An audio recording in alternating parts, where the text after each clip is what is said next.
Hello बच्चों, आइए इस प्रश्न को देखते हैं। डायकाइनेसिस को देखने के लिए निम्न में से कौन सा पदार्थ उपयुक्त होगा? विकल्प ए प्याज की मूल शीर्ष, विकल्प बी चूहे की पूंछ, विकल्प सी डाइकथियम की पत्ती या विकल्प डी पुष्पकलिका। इस प्रश्न की जो मुख्य अवधारणा है, मुख्य अवधारणा वह है डायकाइनेसिस।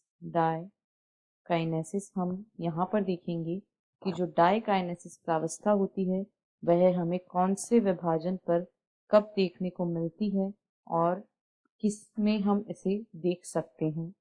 तो डायकाइनेसिस जो है यह अर्धसूत्री विभाजन एक ऐसा विभाजन जिसमें गुणसूत्रों की संख्या मात्र कोशिका की तुलना में आधी रह जाती है।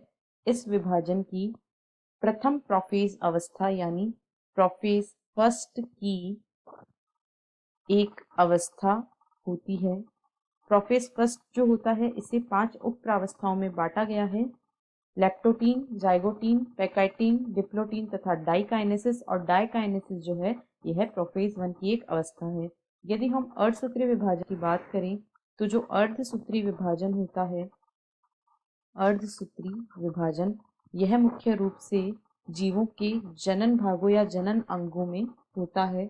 यह मुख्य रूप से जननांगों में होने वाला या जनन कोशिकाओं में होने वाला एक विभाजन है, क्योंकि जो कायी कोशिकाएं होती हैं उनमें मुख्यतः समसूत्री विभाजन पाया जाता है।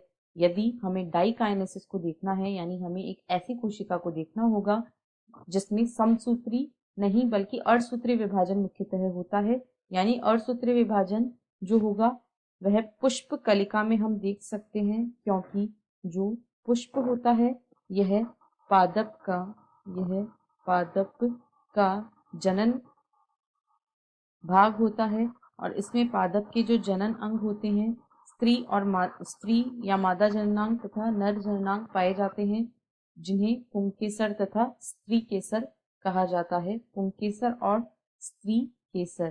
तो यदि हमें यहाँ पर डायकाइनेसिस को देखना है तो पुष्प कलिका इसके लिए एक उपयुक्त पदार्थ होगा। अतः विकल्प डी इस प्रश्न का सही उत्तर है, क्योंकि प्याज की मूल शीर्ष या चूहे की पूंछ अथवा डाइकथियम की पत्ती ये तीनों ही कायिक कोशिकाएं हैं जिनमें मुख्यतः समसूत्री विभाजन देखा जाता है। आशा है आपको प्रश्न समझ आया होगा। धन्यवाद।